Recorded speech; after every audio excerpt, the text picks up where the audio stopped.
السلام علیکم. تفتیش نیوز میں آپ کو خوش آمدید کہتا ہوں. میں آپ کا دوست شہنشاہ فانی. مختلف مسائل و پروگرام آپ کے ساتھ ہیں. اس وقت ہم انکروچمنٹ کے ایک ڈپارٹمنٹ وہاں کھڑے ہیں. ایک لیگل ہے جو کہ پلاٹ میں ہے.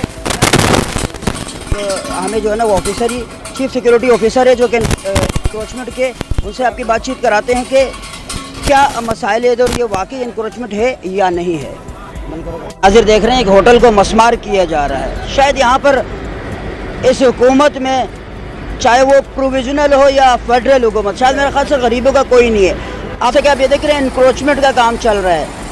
یہاں کے افسران بالا جو یہاں پہ موجود ہے وہ یہ کہہ رہے ہیں کہ یہاں نالا ہے, کوئی کہتے ہیں پلاٹ ہے. انہیں خود بھی علم نہیں ہے کہ یہ کنفرم پلاٹ ہے یا نالا ہے, کیونکہ یہاں آپ جیسے دیکھ رہے ہیں گیٹ ایک بلیک کلر کا بڑا لگا ہوا ہے. اگر یہ نالا ہوتا تو یہ گیٹ کیسے بنا, اور اگر یہ گیٹ بنا ہے تو یہ کب بنا ہے اور یہ کیوں بنا ہے, اور اگر یہ پلاٹ نہیں ہے اسے توڑا جا رہا ہے تو آگے بھی گلی بند ہے تو کیا اسے بھی کھولا جائے گا یا نہیں جائے گا. یہاں کے افسران بات نہیں کرنا چاہتے, کہتے کہ ان کے جو ہے نا منع ہے, یعنی ممنوع ان کے لیے بات کرنا. ٹھیک ہے, مگر انکروچمنٹ ہو رہی ہے, ہر جگہ ہونی چاہیے اور جس کا جو حق ہے اسے ملنا چاہیے. مگر یہاں کیا صرف غریبوں کی انکروچمنٹ ہی چلتی رہے گی یا کبھی کسی اور کے خلاف بھی کام چلے گا. یہ بڑا گیٹ ہے لگا ہوا, یہاں پہ کہہ رہے کہ گلی ہے, کبھی کہتے ہیں نالا ہے. انہیں خود بھی کنفرم علم نہیں ہے. مزید ایسے پروگراموں میں ہمارے ساتھ رہے گا تفتیش نیوز سے.